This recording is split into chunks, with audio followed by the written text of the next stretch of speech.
Hello friends, welcome to my new channel জ্ঞানের আলো।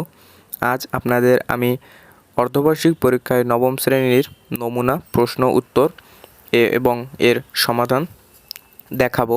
এটা কিন্তু নমুনা প্রশ্নের উত্তর এবং আপনারা কোথাও পরীক্ষার আগে এই মূল প্রশ্ন পাবেন না, এজন্য আপনারা প্রতারিত হতে পারেন। নমুনা প্রশ্নের উত্তর থেকে আপনারা অন্তত 70% সঠিক উত্তর পেয়ে যাবেন। এখানে দলগত কাজ একে বলা হয়েছে পূজার উপকরণের তাৎপর্য তুলে ধরো। এখানে সমাধান 1, পূজার উপকরণের তাৎপর্য তুলে ধরা হলো। 1, বিগ্রহ বা প্রতিমার রূপের মাঝে নিবিড়ভাবে মগ্ন হলে ভক্তরা পরম আনন্দ সাক্ষাৎ লাভ করে। 2, কলস বা ঘট, পূজার মাটি বা ধাতুর তৈরি কলস বা ঘট ব্যবহার করা হয়। কলস বা মঙ্গল ঘটের প্রতীক। এ ঘট পৃথিবী বা মানবদেহের নির্দেশ করে।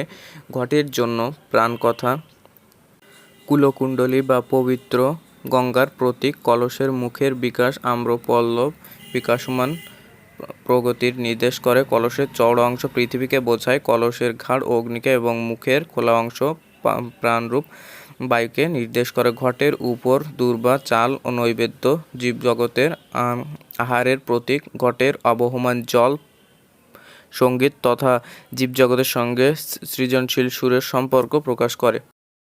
এরপর আছে প্রদীপ, শঙ্খ, ফুলের মালা, আসন এবং মুকুট উচ্চ সম্মানের প্রতীক। পান সুপারি, পান ও শুদ্ধতার প্রতীক। সুপারি কঠিন অংশ আমাদের অহংকার বোধের প্রতীক, যা পুজো শেষে দেবতাকে উৎসর্গ করা হয়। কর্পূর, সুগন্ধি কর্পূর বিশুদ্ধতা ও স্নিগ্ধতার প্রতীক।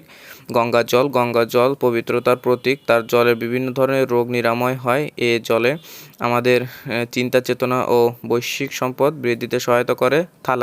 থালা সমস্ত উপকরণ সমারোহের প্রতীক। ধূপ সুগন্ধ তথা ভালো কাজের প্রতীক, যা খারাপ শক্তির প্রভাব থেকে আমাদের মুক্ত রাখে। চন্দন কাঠের সুগন্ধ পবিত্র পরিবেশ সৃষ্টি করে। আবির রোগ নিরাময় ও সৌন্দর্যের প্রতীক। তাই দোলযাত্রা, যা হোলি এবং বিভিন্ন পূজায় এই উপকরণ ব্যবহার করা হয়।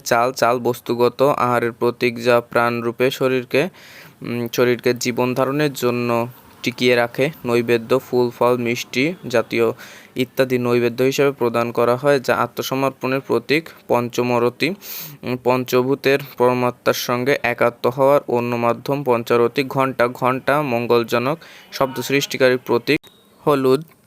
হলুদ পরিশুদ্ধ চিন্তার নির্দেশক ও মনের আকর্ষণ। হলুদের ভেষজ গুণ রয়েছে। হলুদ দেবী দুর্গার বসন্তী দেবী নির্দেশ করে। পবিত্র সুতা বন্ধনের প্রতীক, তাই ঘট বন্ধনের সময় কাণ্ডারের চারপাশে সুতা ব্যবহার করা হয়। সমাধান কাজ 2, বর্ষবরণ সম্পর্কে লিখি। এখানে দলগত কাজ 2, এর সমাধান করতে হবে আমরা আমাদের নিজেকেই। বর্ষবরণ বাংলা নববর্ষ, বাঙালি প্রাণের উৎসব। পয়লা বৈশাখ এই উৎসব পালিত হয়। পৃথিবীর যেখানে যত বাঙালি আছে তারা সবাই উৎসবমুখর পরিবেশে বাংলা নববর্ষ পালন করে।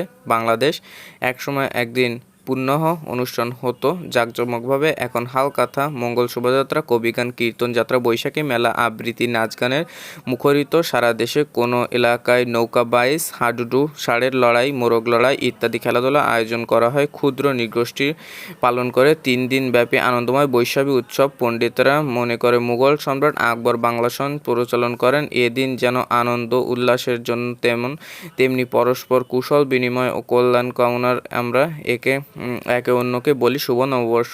এদিন শহরাঞ্চলে পাস্তা ইলিশ খাওয়া হয়েছে ইদানিং নতুন অথবা সুন্দর জামাকাপড় পরে সব বয়সের মানুষের বাংলা নববর্ষে আনন্দে মেতে ওঠে। বাংলা নববর্ষ এখন আমাদের প্রধান জাতীয় উৎসব।